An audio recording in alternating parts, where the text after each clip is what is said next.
তো পছন্দ করে নাই অনলাইনটাতে আসা। কেন আমি অনলাইনটা হচ্ছে আমার একটা আবেগ, অনলাইনটা আমার দ্বিতীয় একটা ভালোবাসা। আমি ওরে অনেকদিন বোঝানোর চেষ্টা করছি, দেখো সত্যি কথা যেটা, আমি হাজারো মেয়ের সাথে কথা বলবো সত্যি তোমাকে ভালোবাসি, মানে আমি এতটা ভালোবাসি আমি কোনোদিন ওরে বলতেও পারি নাই, কোনোদিন প্রকাশও করতে পারবো না। এত আমি অলরেডি এটাও প্রকাশ করি না যে আমি রিলেশন করি, তবে আমি এমন একটা মেয়েকে ভালোবাসি। আমি কেন বলি না যে অনলাইনে এমনও মানুষ আছে যে আপন মানুষগুলো আপন মানুষের বদনাম করে। এতবার হ্যাঁ, আমার ভালোবাসার মানুষকে যে অনেক রকমের অনেক কথা বলবে, এতবার এই মুখে ভালো না, এই মুখে এইটা ওইটা, এই বই কাজ করে। ওই মানুষটা যদি সত্যি রাগ করে আমাকে ছেড়ে চলে যায়, তাই আমাদের মধ্যে অনেক রকমের অনেক কিছু ঝগড়া হয়, অনেক ধরনের রাগ হয়, অভিমান হয়, আমরা ছেড়ে চলে যাই, এরকম পরিস্থিতি হয়। সত্যি কোনোদিন আমি ওই মানুষটাকে ছাড়ার জন্য কোনোদিন প্রস্তুত থাকি না, ওই মানুষটা তো আমার ছাড়ার জন্য কোনোদিন প্রস্তুত থাকে না। ওই মানুষটাকে সত্যি আমি এতটা ভালোবাসি, আমি জানি না ওই মানুষটা আমাকে কতটুকু ভালোবাসে। এতবার সত্যি বিশ্বাস করো, ওই মানুষটা আমাকে অনেক ভালোবাসে। আমার হাজারো ভুলও মাফ করে দেয়, আমি হাজারো মেয়ের সাথে কথা বলি, সেই ভুলগুলোও আমাকে মাফ করে দেয়। ও জানে যে আমি অনেক কিছু করি, ওইটা জানার পরেও আমাকে মাফ করে দেয়। কেন মাফ করে দেয় জানো? সত্যি ও আমাকে ভালোবাসে, ও আমাকে কোনোদিন হারাতে চায় না। সত্যি আমি ওকে কোনোদিন হারাতে চাই না। এত এরকম এরকম হারানোর জন্য ওর আমি রিলেশনও করিনি। জানি না ওর প্রতি কিরকম আমার একটা আবেগ থাকে। সত্যি ওর আমি এতটা ভালোবাসি, আমি চাই না যে ওর কোনো মুহূর্তে কোনো দিক দেওয়ার জন্য ওরে হারিয়ে ফেলি। এই অনলাইনটার জন্য না, ওর সাথে আমার এমনও দিন গেছে প্রত্যেকদিন ঝগড়া হয়েছে। ও আমাকে কোনোদিন বলে নাই অনলাইনটা ছেড়ে দেওয়ার জন্য, কিন্তু আমি জানি যে ওর মন থেকে বলে যে আমি অনলাইনটা ছেড়ে দিই, কিন্তু আমি অনলাইনটা ছাড়তে পারি না। কেন জানেন? অনলাইনের ভিতরে আমার হাজারো বন্ধু, হাজারো মায়া, হাজারো স্মৃতি চলে আছে।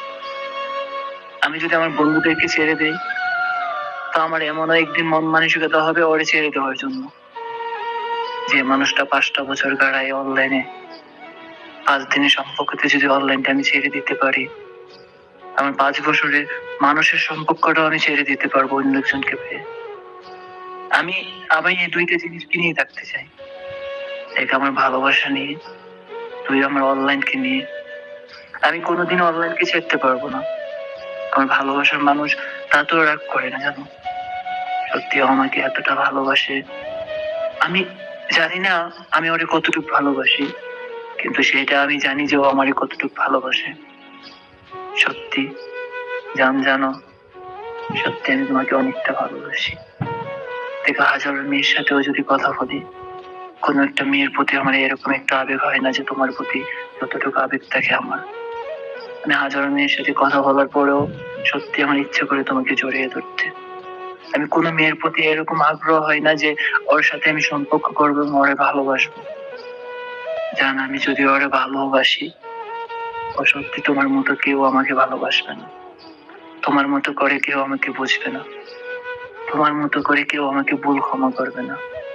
জান, বিশ্বাস করো, আমি কোনোদিন এই কথাগুলো এত বলতে পারতাম না। এত আমি আজকে বলতেছি, জান সত্যি তোমাকে হারাইতে চাই না, সত্যি আমি তোমাকে ভালোবাসতে চাই। এবং জানি না আমরা কতদিন এই সম্পর্কটা আমাদের থাকবে, আমরা দুনিয়াতে থাকি এবং না থাকি। সত্যি জান, যত জীবন বাইচা থাকি তোমাকে ভালোবাসতেছি এবং সারা জীবন ভালোবাসবো। দুনিয়াতে যত জীবন বাইচা থাকি, জান পাই আর না পাই ও উপরওয়ালার হাতে, কিন্তু তবুও তোমার আমি অনেকটা ভালোবাসি। পাওয়া না পাওয়া সবকিছু ওই উপরওয়ালার হাতে। সত্যি আমার অনেক ইচ্ছে করে তোমাকে জড়িয়ে দেবো, বলতে যে আমি অনেকটা ভালোবাসি। কি করবো জান, আমি তো অনেক দূর করে বসে থাকি, আমি তো চাইলেও তোমাকে জড়িয়ে ধরতে পারবো না, চাইলেও আমি তোমাকে বলতে পারবো না। সত্যি জান, বিশ্বাস করেন, কোনোদিন আপনাকে হারাতে চাই না। আই লাভ ইউ জান, I love you so much তোমাকে। থ্যাংক ইউ সবাইকে আমার এই কথাটা শোনার জন্য।